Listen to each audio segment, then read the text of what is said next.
Let's start off with the bond rates. Why are people talking about it and what does it mean to property? Yeah, the economy is moving really quickly. We got the December GDP figures in during the week. We did see an increase of 3.1% over the quarter.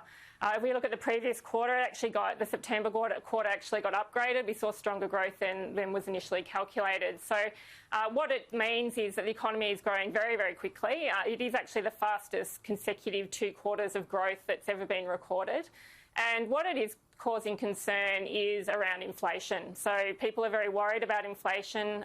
They're worried particularly about the impact that it will have on the cash rate. And obviously bonds are closely linked to all that, and we did see a sharp sell-off of bonds, not just in Australia but in the US, and it did increase bond yields over the last couple of weeks. How is economic recovery globally, Nerida? Yeah, look, it is interesting. I mean, we are obviously doing very well in Australia. It is being driven by very high levels of spending, businesses employing again. You know, we have seen a return to job vacancies that we saw prior to COVID.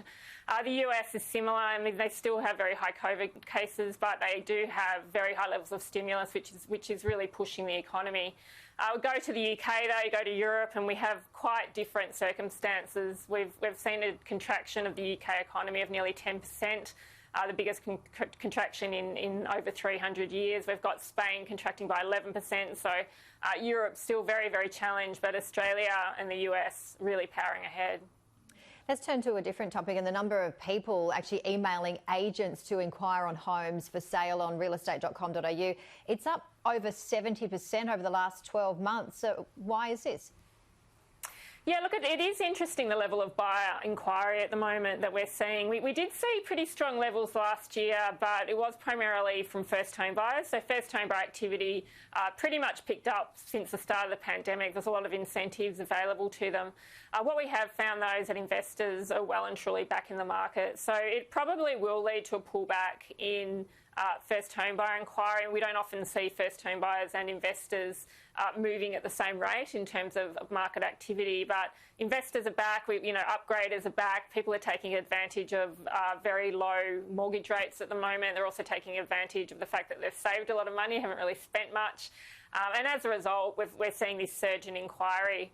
When we have a look at listings, though, they are increasing. You know, people are more confident heading back to the market, but they're certainly not increasing at the same rate that we are seeing buyer activity increase. There's a real fascination in this area. What are some of the suburbs doing well? Well, in terms of doing well, you know, it is all about regional Australia at the moment. Far north New South Wales, places like Byron, heading up to southeast Queensland, Gold Coast, Sunshine Coast doing really, really well. If we have a look in our capital cities, you know, big homes, big blocks, outer suburban areas seem to be the ones that are performing the best. When we have a look at properties available for sale, we're seeing quite a different dynamic. It does seem to be, I mean, not surprisingly, high development areas where we're seeing large listing volumes. Places like Melbourne CBD are seeing lots of properties available, Gold Coast, particularly Surfers Paradise. And then when we look at homes for sale, it is the house and land areas. So again, you know, not surprising that there is the ability to create new homes in these areas with large tracts of land available. So, you know, on one hand, you know, the market's doing well. We are seeing many of these places increase in terms of value, despite there being a lot of listings. So it doesn't look like people have necessarily a lot of negotiating power. But what we are seeing in a lot of these areas is that rental levels are still pulling back. So good example, you know, Docklands at the moment has seen a 22% drop in rental levels, but at the same time, prices do seem to be moving ahead. So a lot of confidence in the market despite this drop in rental levels. Yeah, it's just fascinating to watch week by week, isn't it? And as you mentioned, the house prices in the regional areas, the city areas, it's very interesting times. Yeah, absolutely. And it's still, like, just quickly, I was talking to a real estate agent yesterday, that unit rental market is a real problem. So we might discuss that a little bit more next week. Nerida, great to chat. Yeah, great to chat. Speak to you then.